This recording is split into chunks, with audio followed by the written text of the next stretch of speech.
Di hadapan Majelis Hakim Pengadilan Negeri Palembang yang diketuai Pati Arimbi, jaksa penuntut umum menuntut terdakwa pengedar narkoba jenis sabu-sabu dengan barang bukti 7,513 gram dengan pidana penjara 8 tahun 6 bulan dan denda 1 miliar subsidi 190 hari kurungan.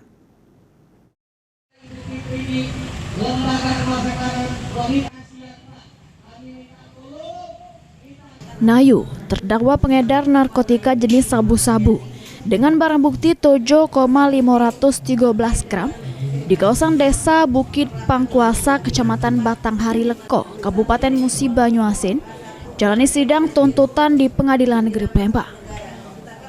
Di hadapan majelis hakim yang diketuai Pati Arimbi, jaksa penuntut umum Yopi Misdiana nyatoke terdakwa Nayu Sudem terbukti secara sah meyakinkan bersalah melakukan tindak pidana narkotika, KTH ngelawan hukum nawarke untuk dijajo, bejajo, membeli, nerimo samo jadi perantara jerujajo beli narkotika yang beratnya melebihi 5 gram dalam bentuk bukan tanaman.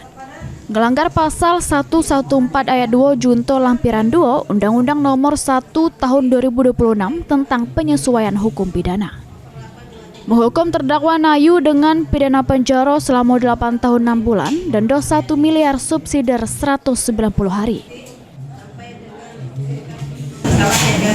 Melakukan tindak pidana narkotika yaitu tanpa hak atau melawan hukum, menawarkan, menjual, membeli, menerima, menjadi perantara dalam jual beli, menukar atau menyerahkan narkotika dalam satu beratnya melebihi 5 gram dalam bentuk tanaman melanggar pasal 114 Junto ayat 2 Junto Lampiran Undang-Undang Nomor 1 Tahun 2006 tentang tindak pidana, dua menyatakan pidana terdakwa dengan pidana penjara selama 8 tahun dan 6 bulan dikurangi sama terdakwa pada dalam tahanan dan membayar denda sebesar 1 miliar rupiah yang wajib dibayar dalam waktu 6 bulan apabila denda tidak dibayar maka terkait pidana disita orang di dalam oleh jaksa. Apabila tidak mempunyai nafas cukup untuk membayar denda maka akan dipidana selama 190 hari. Sesudah mendengar tuntutan JPU, terdakwa melalui kuasa hukumnya langsung ngaju ke pembelaan secara lisan.